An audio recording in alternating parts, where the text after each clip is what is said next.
ఏంటి రైతుంది మీరేమో ఇప్పుడు మీరు ఇక్కడ 270 ఎంత వదిలారంట. 270 వదిలితే రైతులకు ఎక్కువ. మీరు 500 కన్నా వదిలితే 15 రోజులు పండిపోద్ది.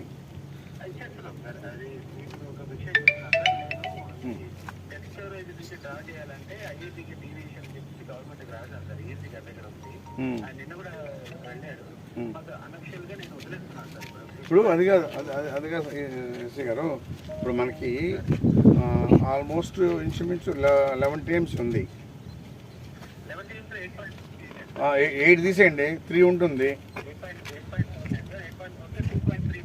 ఓకే ఓకే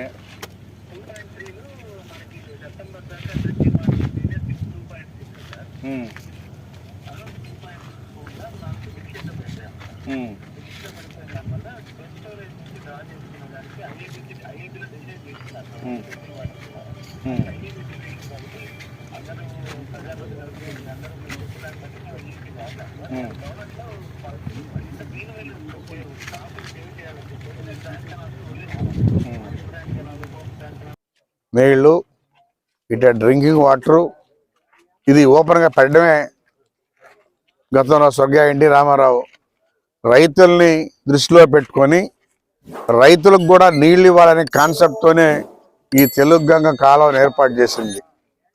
అటు తిరుపతికి కానీ ఇటు కాళహస్తికి కానీ మన వెంకటగిరి నెల్లూరు జిల్లా అన్నింటికి కూడా డ్రింకింగ్ వాటర్ అదేవిధంగా రైతులకు కూడా వాటర్ చెప్పడం చేసింది. అయితే గతంలో కూడా ఇదే విధంగా డిమాండ్ వస్తే ఆ రోజు తెలుగుదేశం ప్రభుత్వంలో డెడ్ స్టోరేజ్ వాటర్ని 8 టీఎంసీలు డెడ్ స్టోరేజ్ వాటర్ ఉంటుంది, దాన్ని లిఫ్ట్ ఇరిగేషన్ ద్వారా డ్రా చేసి రైతులకు ఇచ్చి పండించాం. అదే కాన్సెప్ట్లో ఇప్పుడు అడుగుతా ఉన్నాం.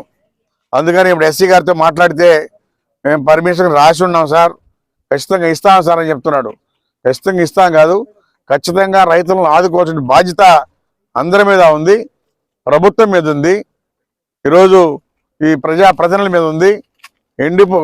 రైతులను కాపాడాలి, రైతు పంటలు ఎండిపోకుండా చూసుకోవాలి, అదేవిధంగా డ్రింకింగ్ వాటర్ కూడా ఇవ్వాలి. కాబట్టి 3 టీఎంసీ ఉంది. 3 టీఎంసీలో ఇప్పుడు రైతులకు 500 క్యూసెక్కులు వదులుతూ ఎప్పుడైతే మరి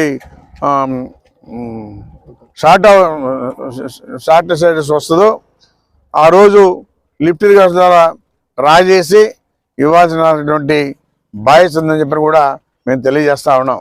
అందుకని ఎస్సీ గారితో మాట్లాడాం.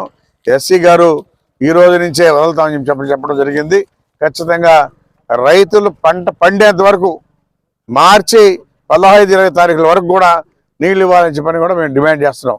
వీలైనంత వరకు నెలాఖరు దాకా మార్చి నెలాఖరు దాకా ఇస్తే అందరూ పంటలు పండిపోతాయి. మళ్ళా ఆ డెడ్ స్టోరేజ్ని ఏదైనా ఉంటే మళ్ళా కూడా అందుకని వాటర్ వదులుకోవచ్చు. నీళ్లు వదులుంటే మేము రావాల్సిన అవసరం లే. మరి ఇప్పుడున్నటువంటి ప్రభుత్వంలో ఎవరైతే ఇన్ఛార్జిగా ఉన్నారో ఆయన నీళ్లు వదిలినారు పోతాయని చెప్పాను అన్నాడు. పోతా ఉంటే మేము ఎందుకు వచ్చాము ఇక్కడికి? మీరే చూడండి, మీ కల్లా 200 క్యూసెక్కులు వదిలితే ఎక్కడ పోతాయి? అసలు దొల్లని కూడా దొల్లవు.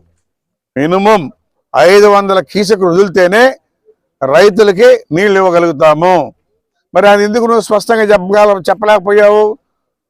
అయ్యా అధికారులారా, రైతులకి రోజు 500 క్యూసెక్కులు వదలండి అని స్పష్టంగా చెప్తే మేము వచ్చి ఇక్కడ ప్రెస్ మీట్ పెట్టాల్సిన అవసరం లేదు.